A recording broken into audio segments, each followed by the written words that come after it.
I'm Dr. Crosby, and I want to kick today off by introducing you to someone special in my life. This is my grandfather. My grandfather and I share a lot of things. We share a name, we share an affinity for Russian literature, and we share a love of entrepreneurship. But the connection doesn't stop there because I was actually born on the 2-year anniversary of my grandfather's death. So, while I never got to meet my grandfather, he's had a huge impact on my life. He was a successful business owner, a great man, and a great father, but his life was cut short right around his 43rd birthday.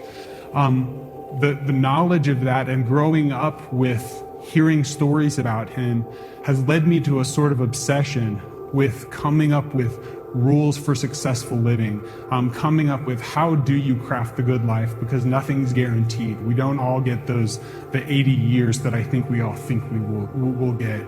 So today we're going to talk about some of these rules that I've found and that you'll see in the literature, rules for living a fantastic life.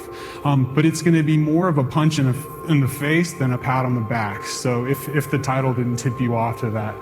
So I want to talk about 7 hard truths today. 7 hard truths about humanity that I think stand in the way of us being the people we could be and living the kind of lives that we ought to live. So the first hard truth that I'm going to face you with is that you're not special, okay? Bunch of TEDx attendees, you probably think you're something else, right? Smart people that come out to these things, well, I'm not fooled, you're not special. In America, we have an obsession with uniqueness, with specialness, and with giftedness. But it turns out that this obsession and this fascination with specialness has a real dark side too. Because once someone thinks of themselves as innately brilliant or innately special, they begin to see themselves as sort of removed from the rest of us. And this is problematic for a couple of reasons. One, it leads to entitlement. A lot of the friction we see in the workforce today is a generation that was raised being told they were very special, bumping up against generations that were not told something similar.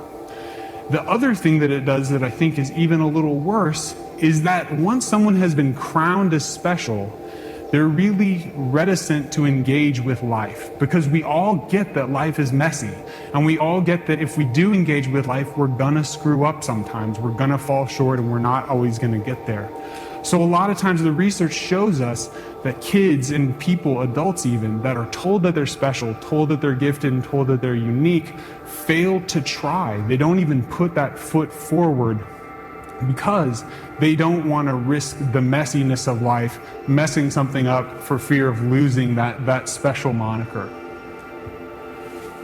So the most groundbreaking, oft-quoted study on specialness and giftedness was a study performed by a Stanford psychologist named Lewis Terman. Lewis Terman assembled the greatest bunch of little nerds ever known, with an average IQ of 151, right? So the average IQ is 100, and a standard deviation is 15 points. So at 151, you're like 3.5 standard deviations above the mean. These kids were brilliant. And what he did was he performed a longitudinal study, which means he followed them over the course of their life. And he called this Terman's termites. I don't know, right? Terman's termites, how to bring them back down to earth. So over the years, the termite study is still going on, actually. There's still people alive, even though Dr. Terman himself is not. There are still people taking part in this study. But the findings from the Terman's termite study have been notable for not being all that notable. You get a bunch of kids with a 151 IQ and you follow them across the lifespan, and what you see is, for the most part, they're successful. They publish scholarly papers, they go to grad school, but none of them really rocked the world the way that Dr. Terman thought he would. However, one person involved with the study did rock the world. And his name is William Shockley, and probably many of you have never heard of him, because William Shockley was not included in this Terman's termite study because his IQ was not high enough. Well, William Shockley won the Nobel Prize and was voted one of the 100 most influential thinkers of the 20th century by Time magazine. okay? It just goes to show he's living proof that it's not all about specialness, that it's about being special and that unique combination of hard work and grit and determination.